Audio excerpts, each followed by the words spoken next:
Сайн мэцганы өнөөдрийн мэндийг хүргэе. Шинэхэн бичлэгээр уулзж байгаадаа баяртай байна. Хэрвээ энэ бичлэгийг анх удаа үзэж байгаа бол сайн байна уу? Намайг Коко гэдэг арьс арчилгаанд чин сэтгэлээсээ дурласан хүн байгаа. Тэгээд хэрвээ надтай хамт байхыг хүсвэл subscribe бутан дараарай. Тэгэх юм бол 7 хоног болгон орох бичлэгийн маань цагаалал үзэх боломжтой. Мөн Instagram дээрээ skincare daily post оруулдаг байгаа.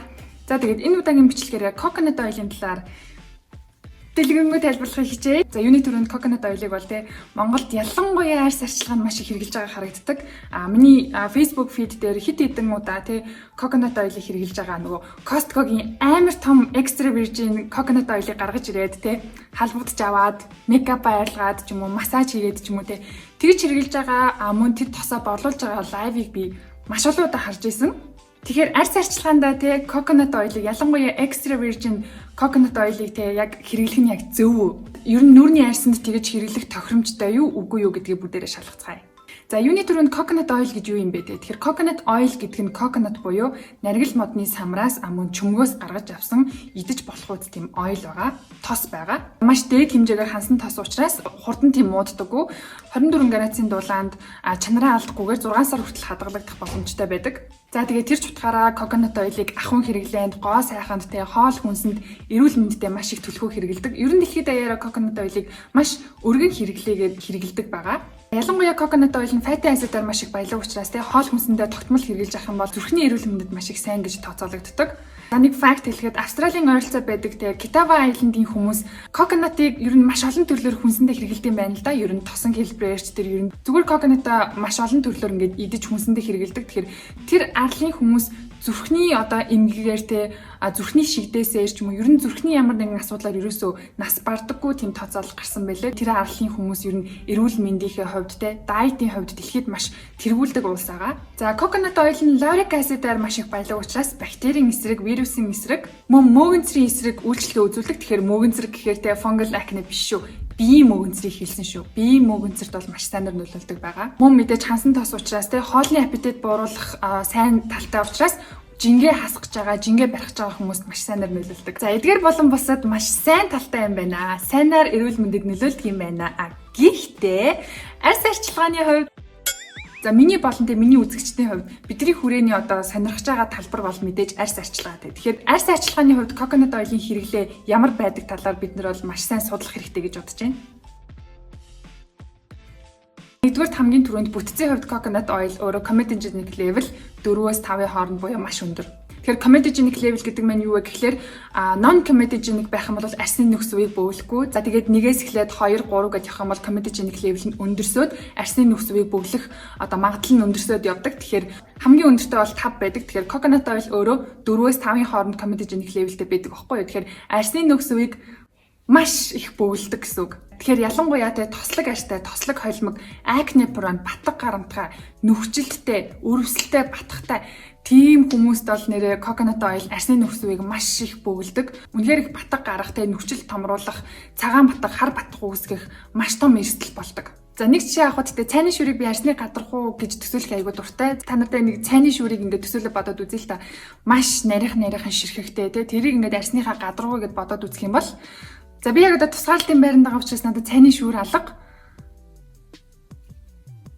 Sorry, гэхдээ энэс өөр надад орлуулчих юм алга. За энийг ингээд арсныхаа гадаргуу гэж бодоод үзье л да. Арсны гадаргуу энэ байлаа. Энэ дотор байгаа жижигэн нүхс өвнүүд арсны чинь нүхс өв гэж бодоод үзье те. Тэгэхээр энэ дээр comedogenic level 0-тай 1-тэй маш бага арсны нүхс үеийг бөглөдөггүй тийм тосыг зүгээр ингээд асгалаа гэж бодоход дотгошоогоо ингээд нэвтрээд арсны яг гүн хэсэгт чинь нэвчиж очиж шингэн штэ тэ. Тэгэхээр ямар ч нөгөө арсны нөхс үеийг бөглөх асуудал байхгүй те. Тэгэнгүүт нөгөө coconut oil-ыг халбагдаад те. Халбагдаад гэдэг маань учиртай штэ. Тэр чинь маш өтгөн те.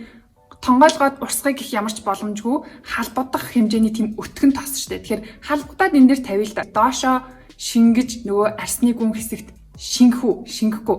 Яг энэ дээр тогтоод үлдэнэ. За тэгээд энэ дээр бид нар ингээ гоё түрхийл та. Түрхээд ингээ шингээлээ гэж бодоход энэ нөхс өвн дотор чинь тийм гацаад үлдэн шүү дээ. Ингээд наашаачгүй, цаашаачгүй те дотгошоо шингэсэн юм байхгүй. Тэгсэн ирнэ. Гадагшаа ингээд гараад исэн юм байхгүй. Арсны чинь нөхс өвөнд те яг энэ дотор үлдэж байгаа шиг тэгээ шингээд үлдэн гэсэн үг. Тэгээд энэ дотор үлдсэн байгаа нөгөө хүн төрлийн тос чинь те дотор нь ингээд байгаа л те.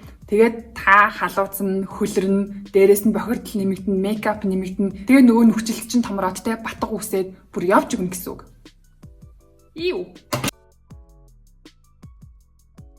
За хоёрдугаар батгах болон те broken skin гэж байгаа. За түрүү хэлсэнчлэн те coconut oil өөрөө маш их lauric acid агуулдаг гэсэн шүү дээ. Тэгэхээр lauric acid өөрөө тийм broken skin дээр түрхэж болдоггүй юм байна л да. Ягаад тэгэхээр broken skin буюу нөгөө шалбарсан арьсан дээр lauric acid-ыг одоо маш хэмжээгээр одоо түрхэх юм бол тэр шалбарсан арьсыг улам их идээдүүлэх, буглуулах, те шархлуулах тийм сөрөг үр нөлөөтэй. Ер нь бол батгах чинь өөрөө broken skin шүү дээ, те. Арсны чинь нүгсэн үн дотор бохирдол, бактери, тослог, себум нийлж үүслээ, нааш нь түрж гарч ирлээ. Нөгөө наатлын бүрхүүл арсыг чинь тэлж гарч ирээд арсыг чинь нэгсэндээ цоолж гарч ирж байгаа учраас broken skin буюу одоо шалбарсан арс болж байгаа байхгүй. Тэрэн дээр lauric acid-ыг түрх юм бол улам их буугалж те нөгөө батгах чинь томрох тийм асуудал үүсэж байгаа байхгүй. Тэр coconut oil бол тэр чигтээ lauric acid.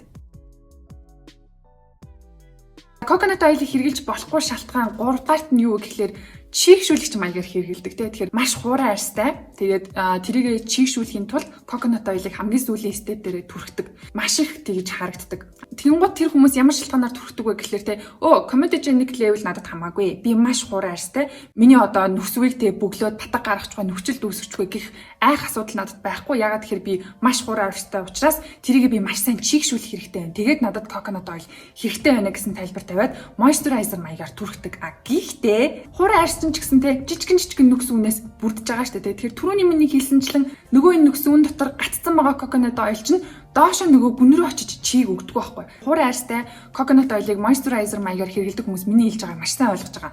Түрхлээ те амар oily, амар чийг авсан юм шиг те нэлээд тийм moisturize болдог. Тэгтээ дотор нь ингээд хуурай байждаг юм. Стил нэг юм хуурайд нөгөө миний яриад байдаг гүний хайдрын шиг ерөөсөө авч чадахгүй. Наан дэ амар нөгөө лааны бүрхүүл шиг тийм давхраг үүсгэж чинь гэсэн үг. Дотгошоогоо ямар ч чийггүй. Гэтэ плюс батхтай хамгийн амар нь. За гэхдээ хэдий coconut oilтэй нүр найрсан тохиромжгүй гэж байгаа хэдий ч одоо тэр чигтээ муу гэсэн үг бол биш шүү дээ. Coconut oil өөрөө тэ fatty acid-аар маш их баялаг учраас хуурай тийм dry patchтай нэлээд тийм одоо сайртцсан ч юм уу те холцруудцсан нэг тийм эвэрхийтэй тийм биеийнхээ хэсгүүд түрхэхэд бол одоо нөхөн сэргээж өгдөг. Тэгэхээр хамгийн тохиромжтой хэсэг бол те тохооны нэг юм сонин хуурай нэг юм хэсэг байдаг шүү дээ тий. Энэ дээрээ coconut oil-ыг түрхээд массажлаад ингээд шингээчүүд бол аюу гой чийг өгөөд энэ хэсгийг чинь одоо тэр хагарсан байгаа тий. Хуурай арсыг чинь нүхэн сэргээж өгнө гэсэн үг. Мөн өвдөг болон өсгий тий нэг калиус гэдэг шүү дээ тий нэг юм эвэрхий гэхэд хаашаа энэ гэхдээ нэг юм сонин жоохон хуурай хэсэг үүссэн байдаг шүү дээ. Тэгэхээр тэр хэсэгтээ coconut oil-оор массажлж өгөх юм бол skin barrier-ийг чинь тэнцвэржүүлж өгнө гэсэн үг. Гэрт makeup remove гэж байгаа. Заавал Монгол гэлтгүй те ганц нэг те makeup artistууд makeup-аа нөгөө бичлэг дээрээ те coconut oil-оор арилгаж байгаа бичлэг нөгөө skincare enthusiast-уудад бүр яг олзлогддог байхгүй. Тэгэхээр ер нь бол те манай талын нөгөө skincare enthusiast-ууд те ер нь заавал одоо дэлхийн од нөгөө YouTube-рууд те skincare expert-ууд биш ч гэсэн маш энгийн мөртлөөсөө гэртээ арьсаа арчилдаг хүмүүс бол те coconut oil-ыг бүр үзэн яддаг байхгүй юу. Бүр үнэхээр тэдний хувьд бүр nightmare нэдэг. Би яг арьс арчилгаа хийж эхлэхээс өмнө coconut oil-оор нүрийнхээ бодыг арилгадаг байсан байхгүй юу. Одоо ингээд бодоход те oh my gosh яг миний тослог арьсны маань улам тослог болж байгаа шалтгаан нь баг тэр байсан байхгүй юу. Бүр нэрээ одоо бодохоор за яагаад makeup-а coconut oil-оор арилгаж болохгүй юм бэ? Тэгэхээр ер нь бол makeup-ийг биш дээ coconut oil гэлтгүй ямар ч oil арилгана. Та яг одоо kitchen рүүгээ яваад очоод хоол хийдэг ургамлын тосоо авчираад нүрийнхээ бодгийг арилгаад үз. Арилна. Айгуу сайн мэлт хийгээд те ямар ч тосонд бол арилна. Ягаад тэгэхээр тосны бүтцэн өөрөө makeup-ыг задлаад мэлт хийгээд те ингээд нааш нь арсан дээр чинь гаргаж ирээд тосон бүтц чинь өөрөө тийм мэдэг. Тийм учраас те makeup-ыг тосон бүтцтэй зүйлээр арилгаж ээж маш сайн арилгах юм байна гэдэг одоо ойлголт гарч ирээд тосон цэвэрлэгч бий болсон. Нөгөө makeup remover гэдэг чинь те доороо шингэнтэй дээрээ тостой сэгсрээд хөвөн шингээгээд арчдаг те. Тийм makeup remover-ууд чинь дотроо тос агуулсан байдаг. Мөн makeup remover нөгөө wipe-ууд гэдэг те. Тэгэхээр wipe хэдий одоо нэг тэгж аашаагддаггүй ч гэсэн дотроо багахан хэмжээний тосон бүтц орсон байдаг. Эдгээр одоо makeup remover-ууд чинь бүгдээрээ тосон бүтц орсон учраас makeup-ыг маш сайн арилгаад байгаа байхгүй юу. Гэхдээ эдгээр дотор coconut oil маш их хэмжээгээр орсон байх юм бол арсны нүкс үеийг бөглөөд батгах болонтэй нүрчилт асуудал үүсгээд явна гэсэн үг. Тэгээд одоо энэ бэлэн болсонтэй тосон цэвэрлэгч makeup remover-тэй эдгээр дотор орсон coconut oil-ыг одоо олж гаргаж иржтэй тэмцэж ядчихад хүмүүс хажууд нь coconut oil-ыг зүгээр дангаар наваачаад нүрийнхээ бодгийг арилгана гэдэг бол нэрээ бүр байж болшгүй зүйл واخгүй юу те. За тийм яг цэвэр coconut oil-тэй гаргаж ирээд будгийн арилгалтаа гэхэд те будаг чинь угсаа амар мэлтхийн бүр айгуу сайн ингэж гарч ирлээ. За тэгээд усаар ингэж ариллаа. Нөгөө тас чинь арилахгүй. Будаг чинь бол мэлт хийж арилна. Тэгтээ нөгөө будагтай холилдсон тос чинь яг энэ нөхцөлтөнд чинь хоримтлагдаад үлдчихэж байгаа хэрэг. За тэгээд араас нь 1000 удаа хөөсөөр угаагаад те ямар ч одоо cleansing device-аар for your PMD одоо юу гэдгийг маш үнэтэй тийм device-аар ингээд скрабдаад цэвэрсэн ч гэсэн тэр тос арилдаггүй. Ягаад тэгэхээр алидийн нөхсөн үнд чинь үлдсэн байгаа. Зориултын имийг зориултаар нь хэрэглэе те. Галтгоонд хэрэглэдэг те. Хоолны тосыг галтгоонд нь л үлдээе. За YouTube-ийн комментэд ирсэн асуултанд хариулдаг байгаа шүү дээ. Тэгэхээр минг түлхэх мингээ яаж түлхсэн талаар хуваалцаач гэсэн байсан баха. Ер нь мингний талаар асуусан байсан. Тэгэхээр би мингээ түлхэж исэн. За яг саяхан хэдэн сарын өмнө Америкт тахтаа мингээ түлхэснээс өмнө за нэг 4 жилийн өмнө юм уу бас мингээ түлхэж исэн. За яагаад би мингээ ингэ түлхдэг вэ гэхэлэр би 8 дахь ангидаа маш илэгний комд ороод нэлээд тийм хүн дээр өвдөжсэн. Хэд хоног ухаангүй те айгүй тийм хэцүү өвдөжсэн баггүй. Тэгээд тэрнээс болоод ер нь миний нүүрэн дээгүүр айгүй их тийм минг гараад ирсэн юм шиг санагддаг. Угаасаа тийм side effect нь бол тэгж гарч ирж гин гэж бодож гин. Тэгээд тийм том айхтар минг бол биш, нэг юм жижиг юм цоохор мингнүүд. Тэгээд тэрнээс хоошоо бол би хоол ундандаа нөгөө гэрийн жуус уугаад те зөв хоолно гэдэг чинь бол нэрүүл мэдтэй бүр салшгүй холбоотой байгаа. Мингээ түлхэхдээ Америкт байдаг солонгос эмчтэй солонгос эмнэлэг дээр очиж түлхэжсэн. Тэгээд жижигнэр ингээд түлээд одоо түлэн гэх чаашаа нэг юм одоо нэг санаа юм шарлага маягийн юм хийгээд тэнийг сони хиншүү ингэж үнэртэж байгаа тэгээд авчдаг. Одоо тухайн эмнэлгээс шалтгаалаад тухайн одоо эмчээс шалтгаалаад дахиад одоо touch up хийлэгдэг байгаа. Үнэгүй touch up хийн гэхлээр одоо дахиад нэг удаа авч өгнө гэсэн үг. Тэгэхээр тэр үедээ би болохоор яг мингээ айлгуулад дараагийнх нь үнэгүй touch up хийлгээд тэгээ айгуу гоё ингэж цэвэрхэн болж исэн.